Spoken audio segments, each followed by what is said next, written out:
അല്ല, ലീഗ് എന്ന് പറയുന്നത് ഒരു പരിതാപകരമായ അവസ്ഥയിൽ നിൽക്കുന്ന ഒരു പാർട്ടിയാണെന്നാണ് എനിക്ക് തോന്നുന്നത്. കൊടിയുടെ കാര്യത്തിലാണ്.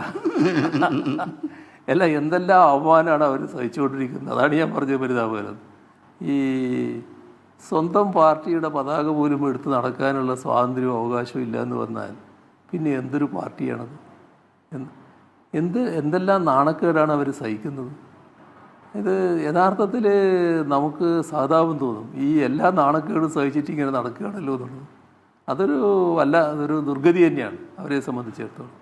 എന്നാൽ കേരളത്തിലെ UDF എന്ന് പറയുമ്പോൾ അതിൻ്റെ നട്ടെല്ല് ലീഗാണ്. ലീഗില്ലാത്തൊരു UDFനെ പറ്റി ആലോചിക്കാൻ പറ്റും. അപ്പോൾ ആ ഒരു നിലയിലാണ് അവർ പരസ്പരം കാര്യങ്ങൾ നീക്കുന്നത്. ലീഗും കോൺഗ്രസും നേതൃത്വങ്ങൾ തമ്മിലൊക്കെ നല്ല ബന്ധം നിലനിർത്തി പോകുന്നുണ്ട്. അണികളിൽ അതുണ്ടോ?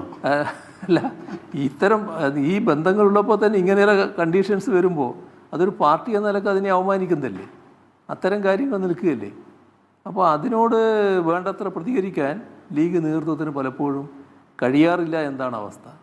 അത് ലീഗിനെ നല്ലതുപോലെ ശോഷിപ്പിക്കുന്ന അവസ്ഥ ഉണ്ടാക്കുന്നുണ്ട് എന്നാണ് എനിക്ക് തോന്നുന്നത്. ഞങ്ങൾക്കിപ്പോൾ പ്രത്യേക വിരോധത്തിൻ്റെ പ്രശ്നം വരുന്നില്ല. കാരണം ഇതിനകത്ത്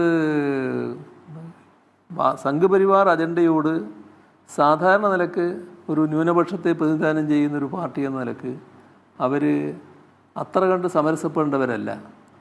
അവിടെയും അവരുടെ ഗതികേട് കൊണ്ട് കോൺഗ്രസിനോടൊപ്പം നിൽക്കുന്നുണ്ട്. ഈ 18-അംഗ സംഘത്തിൽ അവരുമുണ്ട്. 18-അംഗ സംഘത്തിൽ മതനിരപേക്ഷതയ്ക്ക് വേണ്ടി നിലക്കൊള്ളാത്തതിൽ ഇവരുടെ രണ്ടുപേരും അതേ നിലയാണ് സ്വീകരിച്ചിട്ടുള്ളത്. അപ്പോൾ അതൊക്കെ ഒരു തരം ഗതികേടാണ്. സാധാരണഗതിയിൽ ന്യൂനപക്ഷത്തിന് അങ്ങനെയൊരു നില സ്വീകരിക്കേണ്ട കാര്യം വരുന്നില്ല, നമ്മുടെ കേരളത്തിൽ പ്രത്യേകിച്ച്. പക്ഷേ വേണ്ട രീതിയിൽ ശബ്ദം വരുന്നില്ല, ശബ്ദം ഉയരുന്നില്ല. കോൺഗ്രസിൻ്റെ ശബ്ദം നോക്കി അതിൻ്റെ താളത്തിനനുസരിച്ച് തുള്ളണം എന്നൊരു നിലയിലേക്ക് ഇവരെത്തുന്നു. അതുകൊണ്ട് ഇവരെ സ്വന്തം അഭിപ്രായം പറയാൻ പറ്റുന്നില്ല. അങ്ങനൊരു ഗതികേടിൻ്റെ പാർട്ടിയായി ലീഗ് മാറുന്നു എന്നാണ് എനിക്ക് തോന്നിയിട്ടുള്ളത്.